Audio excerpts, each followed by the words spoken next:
અત્યારે હાલ એક મહત્વપૂર્ણ સમાચાર સામે આવી રહ્યા છે। છોટાઉદેપુરના મોટી સડલી પ્રાથમિક આરોગ્ય કેન્દ્ર ખાતે પ્રસૂતા મહિલાનું મોત થતા પરિવારજનોએ હોબાળો કર્યો છે। ગઈકાલે રાત્રે મહિલાને નોર્મલ ડિલિવરી થયા બાદ મૃત્યુ પામતા મહિલાને છોટાઉદેપુર રિફર કરાઈ હોવાનો પરિવારજનોએ આક્ષેપ કર્યો છે। પ્રસૂતાના મોત બાદ પ્રાથમિક આરોગ્ય કેન્દ્ર ખાતે ગ્રામજનો મોટી સંખ્યામાં ઉમટી પડ્યા હતા અને હોબાળો કર્યો હતો।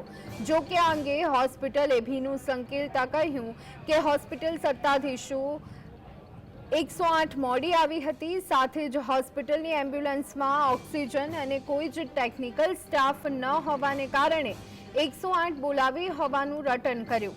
મહિલાની પ્રસૂતિ થયા બાદ બ્લીડિંગ વધારે થતા તેને રિફર કરવામાં આવી હોવાનો હોસ્પિટલના સત્તાધીશોએ નિવેદન આપ્યું છે। डिलीवरी थी तो डिलीवरी थी थोड़ी वार में पछी मारी बेन एक्सपेक्ट थी गई ने डॉक्टर हाजर था नहीं पछी एक्सपेक्ट थी गया पछी भी आ लोग सिस्टर लोग मारी बेन ने आगे रिफर करी। मारा गाम थी गई काले दक्षाबेन रविंद्र भाई राठवा ना पत्नी ने डिलीवरी उपरता अहींया एडमिट कर्या था पीएचसी पर मोटी करवी त्या एमनी बेदरकारी लीधे अमे आखू मानस गुमाव्युं छे।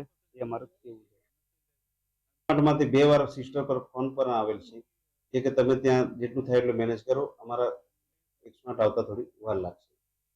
અહીંયા જે પીએચસી પર જેટલો થાય અમારાથી પ્રાઇમરી હેલ્થ સેન્ટર પર એટલો અમે અમારા જે સ્ટાફ નર્સ છે એ પૂરેપૂરું મેનેજમેન્ટ કરેલ છે।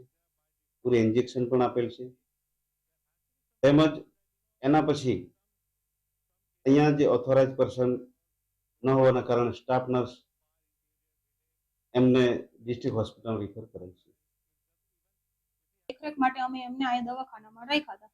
ત્યાર પછી એમને દુખાવો ને એવું કંઈ હતું નહીં। પછી એમને સાંજે દુખાવો ચાલુ થયો। એ પછી અમે એમની ડિલિવરી પણ કરાવી। ડિલિવરી પણ નોર્મલ થઈ ગઈ હતી।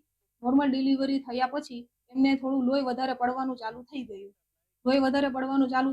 એટલે બેને મને એવું કીધું કે આ વસ્તુ તો મારે નોર્મલ છે। મેં એમને એવું સમજાવ્યું કે તમારે લોહી વધારે પડે છે તો આગળ જવું પડશે તમારે। તો બેને મને એવું કીધું કે ના મારે તો આ બધું નોર્મલ છે, હમણાં અડધી કલાકમાં બંધ થઈ જશે। બેન માનતા નહોતા। પછી મેં એમને સમજાવ્યું અને તરત જ મેં 108 માં ફોન